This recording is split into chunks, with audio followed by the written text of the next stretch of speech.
It is a beautiful day wherever you are in the world. Where I am, it's gorgeously sunny. Where you are is gorgeous as well. The question is, do you see your life that way? Do you see your life is going well? Are you telling stories that allow you to see that your life is going well? Good afternoon, good evening, good night, good day. My name is Perry. I'm the founder of the Transamorous Network, and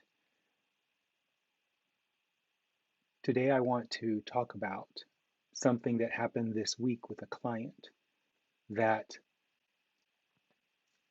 perfectly illustrates what I talk about with my clients through the Transamorous Network. What I talk about with my clients through the Transamorous Network allows my clients to create any reality that they want. And of course, we start with relationships because that is an area that many trans attracted men and women and transgender people want success in whatever that looks like. But often people struggle in the realm of relationships. A lot of people are struggling in all kinds of areas, often because, or usually because, they're unclear how to create their reality. What's really great about being a Transamorous Network client is you learn how to create your reality. And that's what I'm going to talk about today is how one of my clients demonstrated this week perfectly how he is using what he's learning in his sessions to create a reality consistent with what he wants instead of creating a reality by default, which often includes, in the realm of romance, relationships and partners that we would rather not have, right? So for transgender women, that can look like men who are afraid to take you out in public or to introduce you to their family and friends, or a man who will initially hang out with you, but after some period of time will ghost you.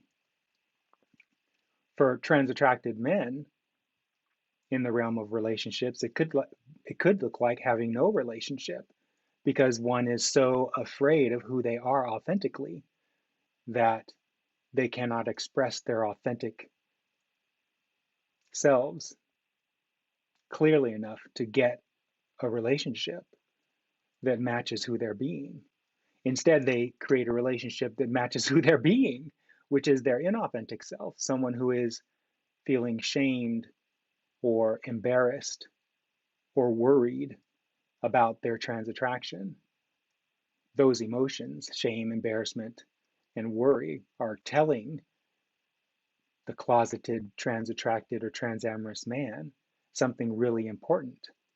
But if the trans attracted or transamorous man doesn't know what shame, embarrassment, or worry is telling them, they can't help but create a reality consistent with shame, embarrassment, and worry.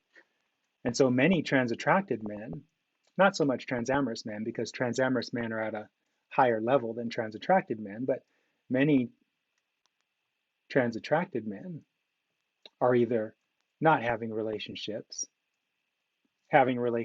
with people who do not match what they want, or having relationships with trans women that they're a match to, which often shows up as an unsatisfactory relationship because they're being inauthentic. They're coming from this place of worry, shame, and embarrassment. And as a result of that, they're getting a relationship that is consistent with that, which usually means for a trans attracted man that you're meeting transgender women who are equally insecure in who they are. And so the story I'm about to tell you is evidence of what we talk about in our sessions with clients, where we show them how to live authentic lives. And as a result of that, realize, not just in the area of relationships, but throughout their lives, realize a life that is consistent with everything that they want. Transgender women, you're not off the hook. Just like trans attracted men who are feeling shame, embarrassment, and worry, transgender women often feel insecurity, lack of self love, a feeling that they don't deserve what they want, or some other collection of stories that provoke similar emotions, which are trying to tell you something, transgender women. But since you don't know what those emotions are trying to tell you, you can't do anything about it. And so you get relationships with people, it doesn't have to be men, but people who are a match to the stories that you're telling. And you wonder why you often meet men who are on the down low, who are married, who are attracted to trans women but don't understand where their attraction is coming from, or they're insecure about their attraction. And so your relationship at best kind of bumps along until you two butt heads to the point where you can no longer be with that person, or they just disappear from your life. So if anyone's watching this live, feel free to ask any questions. I have the comment screen open so I can see if you make a comment on the live stream, and I will answer any questions that you have. But I want to talk about this perfect demonstration that a client had, yes, last week, that shows exactly what trans attracted, transamorous men and trans women are learning when they subscribe to our sessions. But first, some background. So this client has been unsure about his trans attraction for some time. He's been unsure about his, unsure and insecure about his preferences in bed.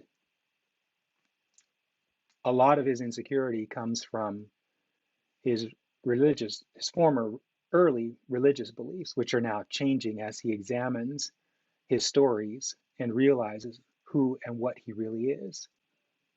As a result of working in our sessions over the course of perhaps 8 or 9 months now, he's become more and more clear about the stories that are causing his insecurity relative to his trans attraction. And as a result of that, he's beginning to own who he is and act more consistent with that.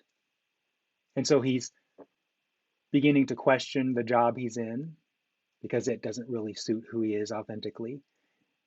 He has long questioned the relationships he's gotten into in the past. And so that's kind of on hold, or it had been up until last week. And he also is leaving his religious community because he has known for a long time that his perspective, his clear understanding of all that is, was not consistent with with the community he was involved with. And so he's moving farther and farther away from that group. And as he does so, he's coming more into his authenticity, an authenticity that everyone has and is available to anyone. And from that authenticity, he is beginning to create a reality more consistent with what he wants, including a relationship. So last week, this client came to his session excited. He was thrilled because the week before, he had met a transgender woman who rocked his world. Not so much in the bedroom because they hadn't gotten that far, but rocked his world in regards to the type of person that she was presenting herself as. Very smart, well spoken, She knows what she wants and how to get it. She's clear and authentic about herself to the degree that my client is. Of course, anyone that you meet, of course, is going to be a match to who you're being. And so my client has gotten to the point where he is expressing more and more his authenticity. So he's receiving evidence in his created reality that that's what's happening. So this person showed up in his life, and as a result of a couple of initial conversations, they began to experience or enjoy hours talking together via text or in video or on the phone. But one of these conversations, in one of these conversations, my client was very clear about what was happening in the conversation and how he was responding to what was happening.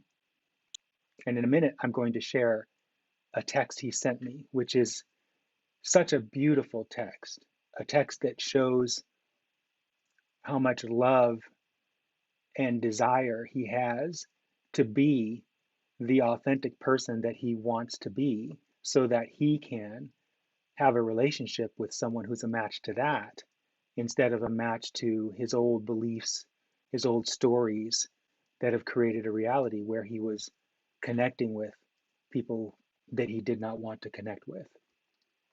So here he was in this conversation with this trans woman, and he had an experience in the conversation.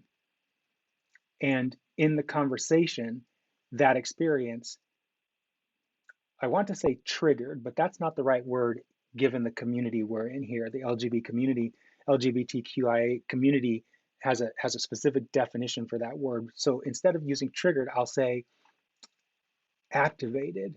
It, something happened in the conversation that activated a story, a series of stories that had him, that had he not known what he knows now, would have begun a gradual cycle of relationship deterioration. But since he knows what he knows now, exactly the opposite happened. So, this cycle of deterioration, most people experience, but they're not aware it's happening until the relationship gets really rocky or it ends. The moment that path of gradual deterioration begins, another reality is created where an opposite path of increasing joy and exuberance and thrill in a relationship can happen. But that opposite path is not available if you're not aware of the stories that are being activated, the response that's telling you that that story is being activated. And then if you don't know how to respond to the story, you can't have that opposite path. Instead, you by default go down the deteriorating path. So you can imagine my client's excitement knowing everything I just said when he realized that the door opened to that deteriorating path, and in recognizing the door open, had the opportunity to turn in the opposite direction. And when he did, the other door opened. And when that door opened, instead of feeling the anger, shame, and embarrassment of the deteriorating path, he experienced the exuberance, the exhilaration, the excitement, and the confidence that comes from walking that other path.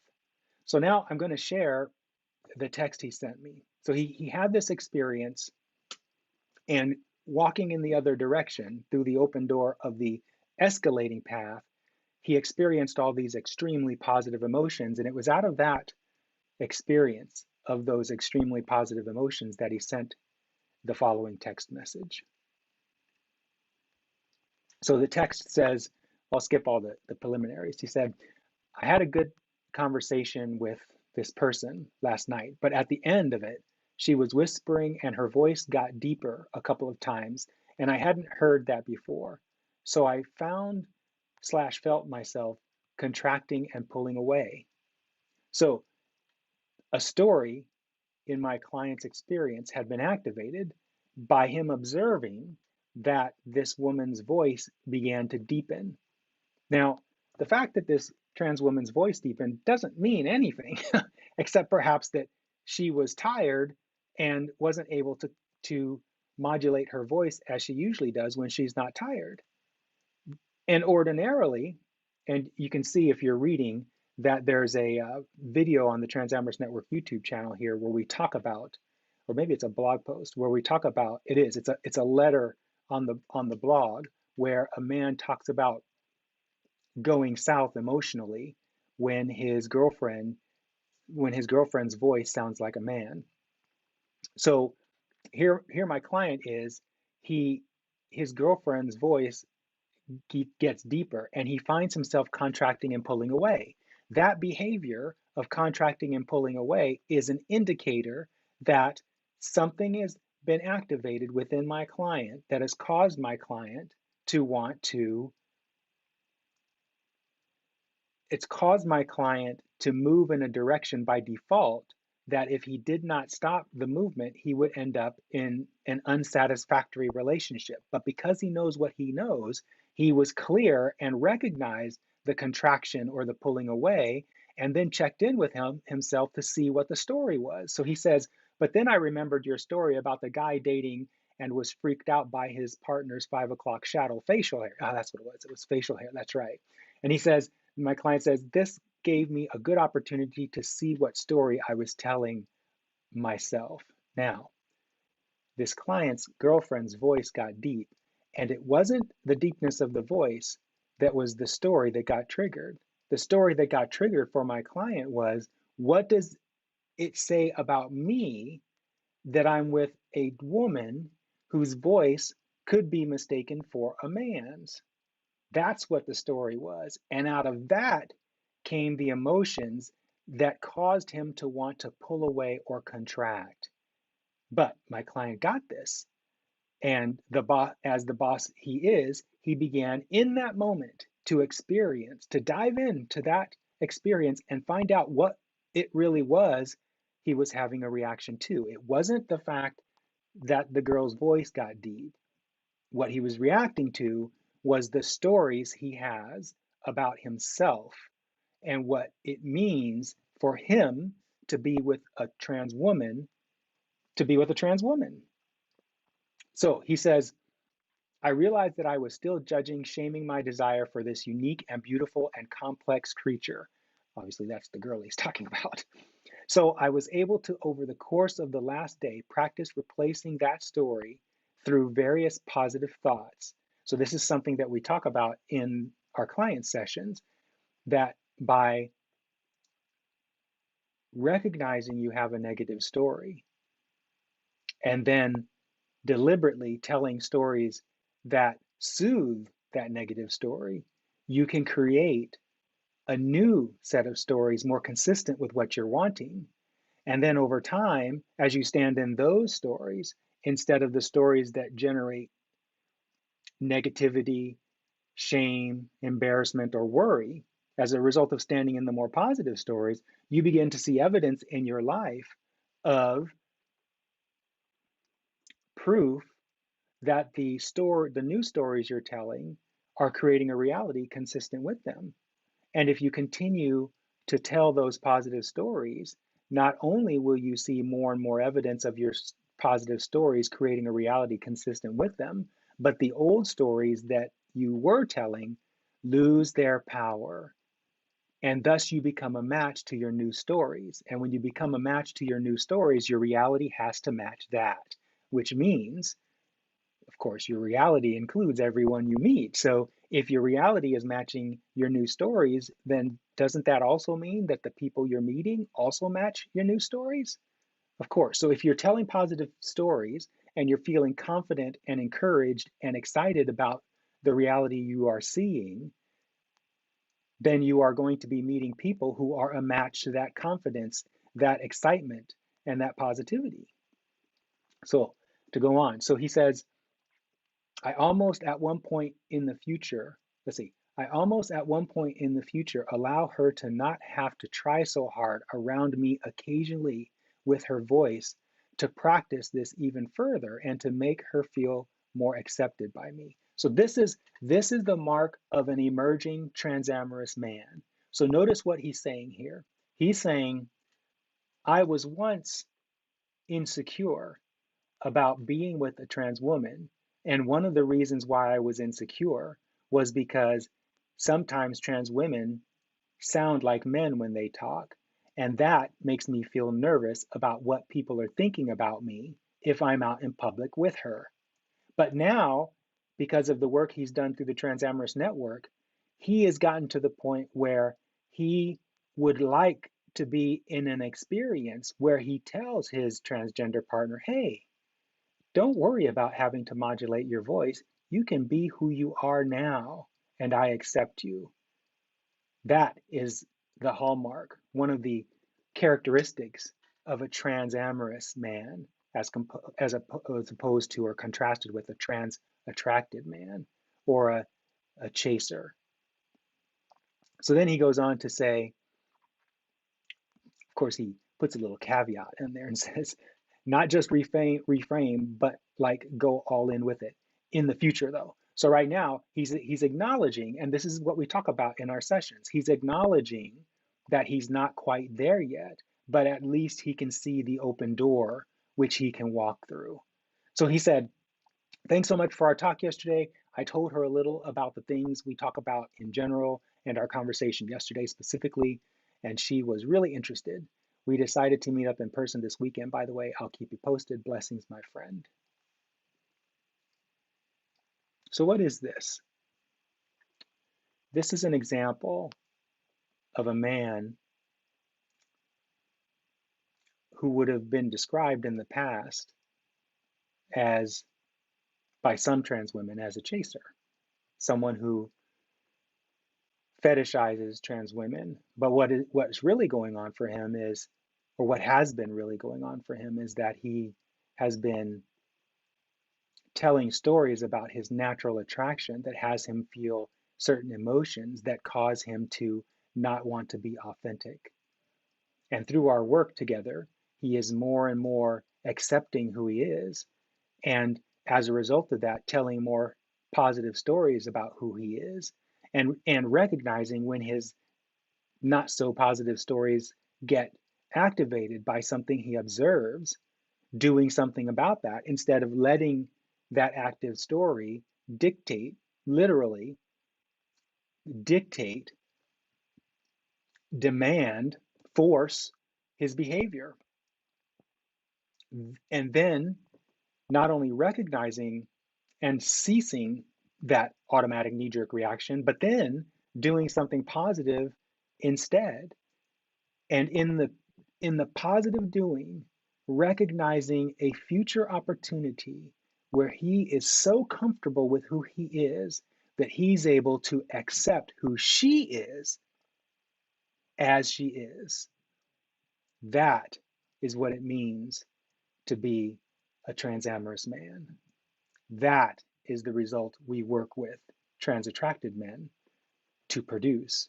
Because when a trans attracted man becomes a transamorous man and then approaches trans women from there, the experience of the trans women transforms.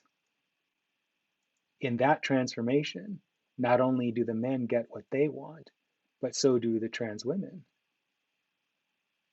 And for trans women, the same thing can happen.